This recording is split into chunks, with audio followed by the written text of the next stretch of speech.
Ram Ram coders. आज बहुत दिनों के बाद we are again covering this Codeforces editorial. तो बिना किसी देरी के चालू करते हैं आज का एडिटोरियल। ठीक है। पहला क्वेश्चन। यहाँ पर क्या है कि आपको दो एरे दिए हुए हैं ए एंड बी। आपको एरे ए को एरे बी के इक्वल बनाना है। ठीक है। और ऐसा करने के लिए आपको मिनिमम नंबर ऑफ ऑपरेशंस लेना है। अब क्या क्या ऑपरेशन में आप कर सकते हो, एक बार उसके बारे में देख लेते हैं। तो एक तो आप काम कर सकते हो कि एरे ए के किसी भी इंडेक्स आई को पकड़ लो, और एरे के जो भी एलिमेंट्स हैं वो या तो जीरो होंगे या तो वन होंगे। ठीक है। तो जीरो है तो उसको पकड़ के आप वन कर सकते हो, वन है तो उसको पकड़ के आप जीरो कर सकते हो। दूसरा आप क्या काम कर सकते हो कि ऐसे अल्टर किसी को मत करो, पर पूरा का पूरा एरे को आप रीऑर्डर कर दो, रीअरेंज कर दो। ठीक है। तो ये एक दूसरा उपाय हो सकता है। ठीक है। तो आपको बताने कि इस तरीके के आपको कितने मिनिमम नंबर ऑफ ऑपरेशन करने पड़ेंगे कि आपका जो एरे ए है, ठीक है, वो इक्वल टू एरे बी बन जाए। ठीक है। तो सबसे पहले एक बार ध्यान से अपन देखते हैं कि एरे ए और एरे बी के डिफरेंट होने का क्या क्या कारण हो सकता है। ठीक है। तो सबसे पहला क्या कारण हो सकता है कि एरे ए और एरे बी के जो एलिमेंट्स हैं, ठीक है, उसके ऑर्डरिंग में डिफर हो सकता है। ठीक है। ऑर्डरिंग में डिफर हो सकता है। अब ऑर्डरिंग में डिफर हो गया, इसका मतलब क्या हो गया कि मतलब हो सकता है कि एरे ए में जितने number of ones and zeros हैं, एरे बी में जितने number of ones and zeros हैं वो भी सेम है, पर ऑर्डरिंग उनका अलग है। जैसे कि यहाँ पर देख लो, यहाँ पर दो वंस एंड दो जीरोस एरे ए में भी, two ones and two zero array B में भी, पर दोनों का ऑर्डरिंग अलग है। तो यहाँ पर आपको एक ऑपरेशन करके इसको बस रीअरेंज करना पड़ेगा। तो यहाँ पर आपको एक ऑपरेशन लगाना पड़ेगा। सेकंड क्या दिक्कत हो सकता है आपको कि नंबर ऑफ वंस, ठीक है, या जीरोस कह लो, डिफर कर जाए। ठीक है। क्योंकि नंबर ऑफ एलिमेंट्स तो सेम ही है दोनों में। तो अगर नंबर ऑफ वंस एक दोनों में सेम हो गया, ठीक है, एक एरे मान लेते हैं 10 एलिमेंट्स का है और एक में दो वन है, अगले में भी दो वन है। ठीक है। तो अगर वन सेम है तो जीरोस भी सेम होंगे। ठीक है। और अगर वन डिफर कर रहे हैं, जैसे कि इसमें मान लेते हैं कि दो वन है और इसमें चार वन है। ठीक है। ठीक है। तो इन दोनों में डिफर कितना कर रहा है, दो का डिफर कर रहा है। या तो आप इसका डिफरेंस ले लो, या फिर इसका जीरोस कितने हो जाएंगे 8 और इसके जीरो कितने हो जाएंगे 6। ठीक है। या तो आप जीरो को वन कर दो या तो वन को जीरो कर दो। दोनों का डिफरेंस आप जब भी देखोगे तो सेम ही आएगा। ठीक है। तो या तो आप जीरोस देख लो या फिर आप वंस देख लो। ठीक है। तो एक दिक्कत क्या हो सकता है कि नंबर ऑफ वंस और जीरो सेम है, पर ऑर्डरिंग आगे पीछे है। सेकंड चीज क्या दिक्कत हो सकती है कि जो काउंट है वो काउंट ही डिफर कर जा रहा है। थर्ड चीज क्या हो सकती है कि काउंट के साथ साथ ऑर्डरिंग, ठीक है, ऑर्डरिंग भी डिफर है और काउंट भी डिफर है। अब आप बोलोगे कि जब number of ones and zero same ही नहीं है तो फिर ऑर्डरिंग का क्या मतलब। ठीक है। फर्क पड़ता है। एक बार इसके बारे में अपन अच्छे से देखेंगे तो आपको समझ में आएगा क्यों फर्क पड़ता है। ठीक है। अब पहले एग्जांपल से ही देखेंगे, क्लियर हो जाएगा। यहाँ पर देखते हैं, एरे ए क्या है 1 0 1, एरे बी क्या है 0 0 1। ठीक है। अब यहाँ पर सबसे पहले मैं क्या देख रहा हूँ कि यहाँ पर एरे बी में ये जीरो है, यहाँ पर ये वन है। तो यहाँ पर मुझे क्या मिल गया, एक डिफरेंस मिल गया। ठीक है। पॉइंट ऑफ डिफरेंस मुझे मिल गया कि यहाँ पर वन होना चाहिए था, यहाँ पर है जीरो। ठीक है। यहाँ पर सॉरी जीरो होना चाहिए था, यहाँ पर वन है। ठीक है। यहाँ पर मैं आगे गया, सेम सेम। ठीक है। कोई दिक्कत की बात नहीं। और मैं काउंट कर लेता हूँ एक बार number of ones and zeros. तो नंबर ऑफ वंस इसमें टू है, इसमें नंबर ऑफ वंस वन है। ठीक है। तो मुझे अगर बिट फ्लिप करना पड़े तो कितना बिट को फ्लिप करना पड़ेगा, एक एक बिट को फ्लिप करना पड़ेगा, एक नंबर को फ्लिप करना पड़ेगा। और डिफरेंस कितना है, मतलब वन और जीरो, जहां पर वन होना चाहिए था पर जीरो है, जीरो होना चाहिए था पर वन है, वैसे कितने जगह पे, एक ही जगह पे है। तो क्या मैं करूं कि जो डिफरेंट वाला बिट है, राइट, जो डिफरेंट वाला बिट है, मैं सीधा सीधा जाके उसी को चेंज कर दूंगा। तो मेरा ऑर्डरिंग भी मेंटेन हो जाएगा, एट द सेम टाइम मेरे काउंट भी सेम हो जाएंगे। आई होप आपको समझ में आ रहा होगा। अगर नहीं समझ में है तो सेकंड एग्जांपल के साथ तो आपको बिल्कुल क्लियर हो जाएगा ये चीज कैसे अपन कर रहे हैं। ठीक है। सेकंड एग्जांपल पर आते हैं। तो यहाँ पर क्या है, एरे ए है 1 1 0 0 और एरे बी है 0 1 1 1। ठीक है।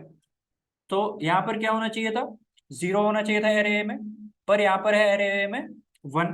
ठीक है, तो यहाँ पर एक अपन को पॉइंट ऑफ डिफरेंस मिल गया। अब यहाँ पर बी में क्या होना चाहिए था? ठीक है, यहाँ पर ए और बी में सेम है, कोई दिक्कत की बात नहीं है। यहाँ पर क्या होना चाहिए था एरे ए में? एरे ए में होना चाहिए था यहाँ पर 1 और यहाँ पर 0 है, तो यहाँ पर एक और डिफरेंस आ गया। यहाँ पर एरे ए में कितना होना चाहिए था डिफरेंस? यहाँ पर आप देखो कितना होना चाहिए था। यहाँ पर 1 होना चाहिए था, यहाँ पर 0 है, तो एक और डिफरेंस बढ़ गया मेरा, तो ये हो गया 3। ठीक है, अब फर्दर मेरे पास बिट्स कितने डिफरेंट है?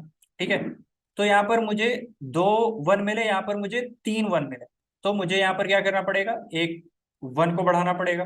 ठीक है, तो मैं क्या करना है, मुझे कितने बिट को चेंज करना है? एक बिट को चेंज करना है, पर कितने पोजीशन पर ये डिफरेंट है?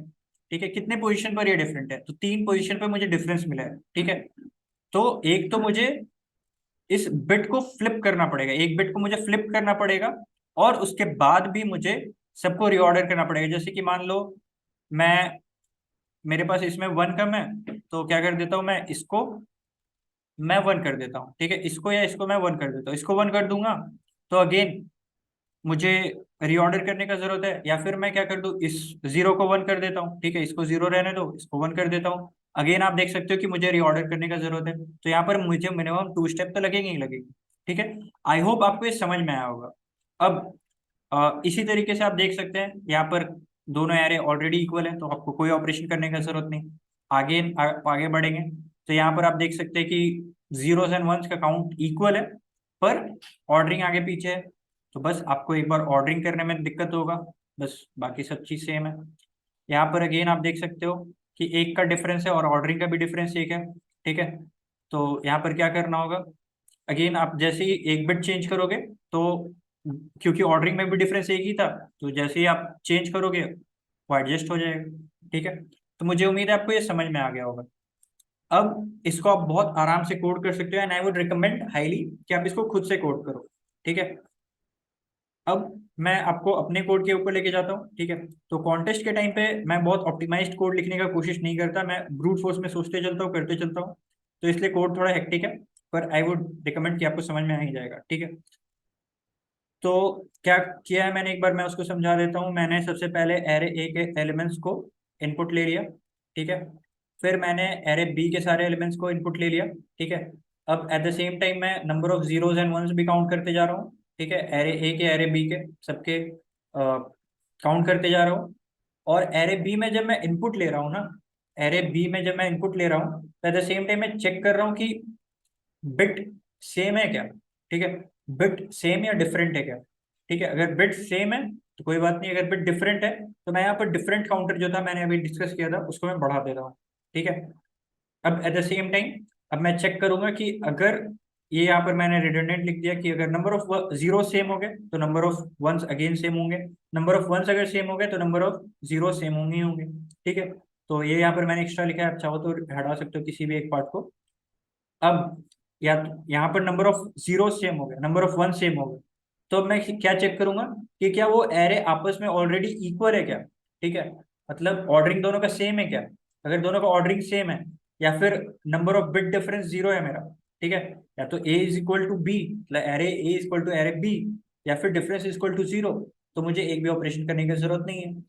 अगर मेरे number of zeros and ones तो सेम है, पर ऑर्डरिंग आगे पीछे है, तो मुझे एक ऑपरेशन करके उसको ऑर्डर करना पड़ेगा।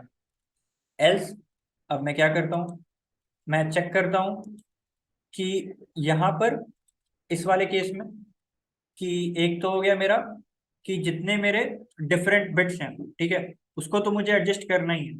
अब एट द सेम टाइम मुझे क्या करना पड़ेगा, कोई एक या तो जीरो कह लो ज्यादा होगा, या तो वन कह लो ज्यादा होगा।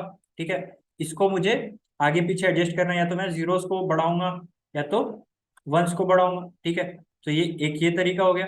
और उसके बाद मुझे क्या करना है कि जितने मैंने बिट को एडजस्ट किया, उतने बिट को एडजस्ट करने के बाद जो मेरे बिट के डिफरेंस आ रहे थे एट दैट पर्टिकुलर इंडेक्स, क्या वो एडजस्ट हो जा रहा है? अगर वो एडजस्ट हो जा रहा है देन वेल एंड गुड। अगर नहीं हो पा रहा है, डिफरेंस उससे भी ज्यादा का है, ठीक है, उससे भी ज्यादा बिट डिफर कर रहे हैं इंडेक्स बाय इंडेक्स, तो मुझे आंसर को एक और इंक्रीमेंट करना पड़ेगा। अगर नहीं हो रहा है, ठीक है, जैसे एग्जाम्पल 1 में देखा था हमने, और लास्ट वाले एग्जांपल में भी देखा था हमने कि एक ही बिट डिफर कर रहा है और इसी को एडजस्ट करते हुए हमारा जो बिट डिफरेंस है वो सेम आ जा रहा है। देन वेल एंड गुड, हमें और कुछ ऑर्डरिंग अल्टर करने का जरूरत नहीं है। ठीक है, एक बार मैं फिर से एग्जांपल लिख देता हूँ, 101 001। ठीक है, तो यहाँ पर मेरे पास जीरो ज्यादा है, तो क्या कर सकता हूँ मैं, इसको या तो जीरो कर सकता हूँ या तो इसको जीरो कर सकता हूँ। अगर मैंने इसको जीरो कर दिया, ठीक है, इसको जीरो मैंने अगर कर दिया, इसको जीरो अगर मैंने कर दिया, तो अब मुझे एक और स्टेप लग जाएगा रीऑर्डरिंग का, तो मुझे 2 स्टेप लग जाएंगे।